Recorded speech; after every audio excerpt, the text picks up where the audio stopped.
Hello fellow One Piece fans, welcome back to my channel. Today we are diving deep into the world of the Straw Hat Pirates. As you know, the crew has faced incredible challenges and shared unforgettable adventures, but have you ever wondered how they stack up against each other? Well, we're not going over their powers or how they stack each other in a fight, but we're going over my pre-Dressrosa thoughts on the Straw Hats. Having said that, this was written pre-Dressrosa. I'm now at the very start of Wano, so it may be slightly influenced by that. So it's pre-Dressrosa / pre-Wano. Anyway, let's get started, shall we? Ranking in at number 11, we have Usopp. This team-skilled sniper and inventor. While he has some incredible moments, his constant cowardice can be a bit annoying. I'm still waiting to see any significant character growth from him, but I won't deny that he has some creative moments that keep us entertained, and he is pretty funny sometimes. But there's been no growth. There have been growth, but then there's always been two step backs. Though in Dressrosa, I know this is pre-Dressrosa, but in Dressrosa he has like one or two redeeming bits, and was pretty funny in there. But otherwise, yeah, I'm gonna have to put him in E tier. He's gone up from F tier, but he's still in E tier. In our 10th spot, we have Jinbei, the former warlord of the sea and master of fishman karate. Although he brings immense power to the crew, being around 3rd or 4th strongest, I haven't seen enough of him yet to place him any higher on the list until he kind of like officially joins the crew. But I'll keep him for now, because we know he's joined the crew, but he hasn't like joined the crew. If it was pre-Dressrosa, we haven't seen enough of him, but he was great in the war art, like the Marineford art. But if it was from Wano, we saw more of him, but still, I don't think it's enough. I'm going to put him D tier, because he's clearly way better than Usopp, but not enough of him puts him around D tier for now. At number 9, we have our cute little doctor, Chopper. Don't get me wrong, he's adorable, but he can sometimes be a bit tedious. While he's great as a doctor, his importance to the story isn't as prominent as of some of the other characters, and we know he's a great doctor, but we don't really get to see many great doctor moments. You know, it's kind of just under the rug, which is a bit of a shame, and he can be a bit annoying while fighting, quite frankly. I'd rather either him not fight and just focus on being a doctor, or fight more as a doctor, you know, where it's like not a powerful fighter like the rest of the crew, but with his know-how of the body, can take people down like that. And I put him as C tier, right? But I deep down I'm thinking D tier. So I'm going to put it D to C tier. And you know what? I might leave this up to my editor to decide. So, editor, this might be up to you. Number 8 is Nami, the Navigator. It was tough to place her here because of nostalgia, tugged at my heartstrings. Because while I haven't been watching this like long, I've only been watching this since lockdown. But, you know, when you've known the character for so long, like in terms of how many episodes, of course, you're going to get attached. She's not as powerful as the others, but her navigation skills and ability to keep the team in line are crucial for the journey. She's had some funny moments, but there's just not a lot from her, I think. I don't know how to describe it. There's nothing boosting her up. She's just a solid character with nostalgia tied to it. I have to put a C tier, quite frankly, and it's a shame. Sanji comes in at number 7. He's undoubtedly a powerhouse, but his constant perverted nature and nosebleeds post-time skips have made him slip down a bit in the rankings. I don't mind a character being slightly perverted as long as it's respectful, a bit like Denki from My Hero Academia, as opposed of a Mineta from My Hero Academia. But it's just a bit too much. I don't like how he won't fight girls, like no matter what, like even if it's to save someone's life. I get the principle, but like surely if Luffy's about to die, he would. It makes no sense to me that. But I get I might not quite get it all, you know? Plus I just personally don't like him as much. I never have, really. It might be because, as you'll see later, Zoro is really up there in my rankings, and they're kind of rivals. I don't know. Having said that, I don't hate Sanji, clearly.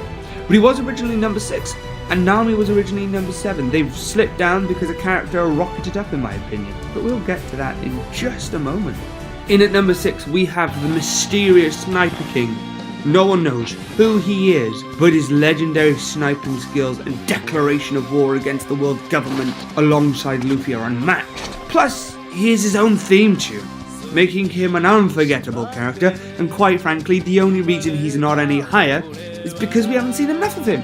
If we'd seen even just a slither of what some of the other characters have had, he would be instantly way higher. Formerly in at number 8, now currently 5th, we have Franky. I initially found him a bit annoying, but he's grown on me quite a bit.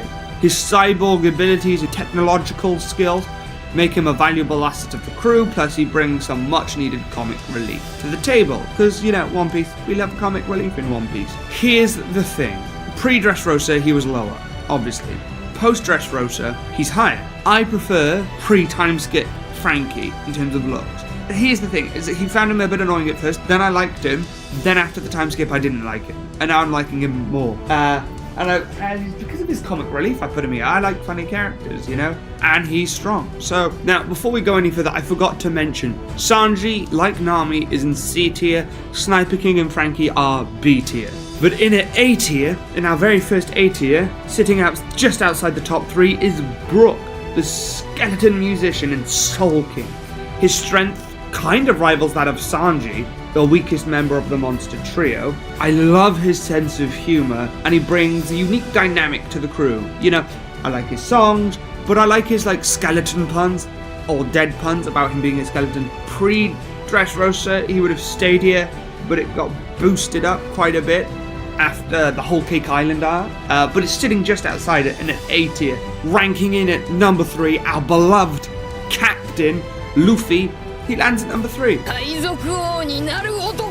Don't take it as a slight. I absolutely love him. He's fun, powerful, but sometimes he can be over the top with his stupidity, and it's just a little much. Having said that, he is S tier, so the top 3 can be interchangeable on any other day, but I've judged this on how often they've had the top spot. You know, who currently has the top spot, who's previously had the top spot, and how long they were able to stay at the top and how many times they've had the top.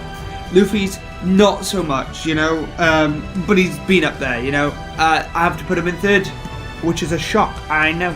Robin is taking the 2nd spot and is quickly closing in on number 1. She's a historian, an archaeologist, beautiful, smart, and the dark sense of humour that's hard not to love. She's like the big sister of Chopper and Luffy. Her dynamic with the crew is fantastic, and I definitely don't have a huge crush on her. Not at all. I do not want her to step on me with her big feet, hands ability. I definitely don't want to be hurt at all. But there is a reason she's not getting number 1, and it's simply she's one of the newer members. I know she's been with us since Alabasta, but mind you, in about a month or 2, probably going to take over. But we all know who's going to be number 1 based off what I've mentioned so far, but let's get to it, shall we?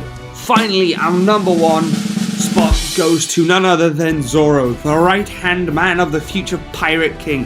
His loyalty, strength, stern personality, the ability to push Luffy to be better, makes him a top-tier character. Sure, he can sometimes struggle with directions, but it only adds to his charm in comedic moments. Now, in my opinion, there are 2 Zoros, pre-time skip Zoro and post-time skip Zoro. Both I love.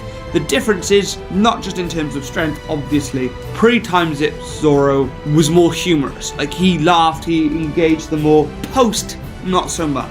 But in response, he's just got more badass and cool. So it balances out. They're both even. Love Zoro, number 1.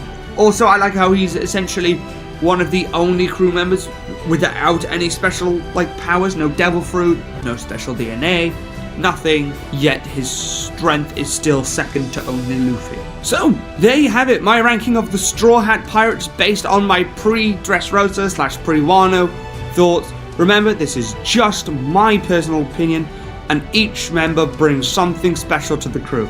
Let me know in the comment section below which Straw Hat is your favourite, and if you agree or disagree with my rankings, but be sure to stay respectful in the comments. No abusive or anything like that. Mind you, you don't. You're a wonderful, wonderful audience, and I absolutely love you to bits. If you've liked this video, please share it with your friends, or hit that subscribe button. As always, thank you for watching. I'll see you in the next video. Stay geeky.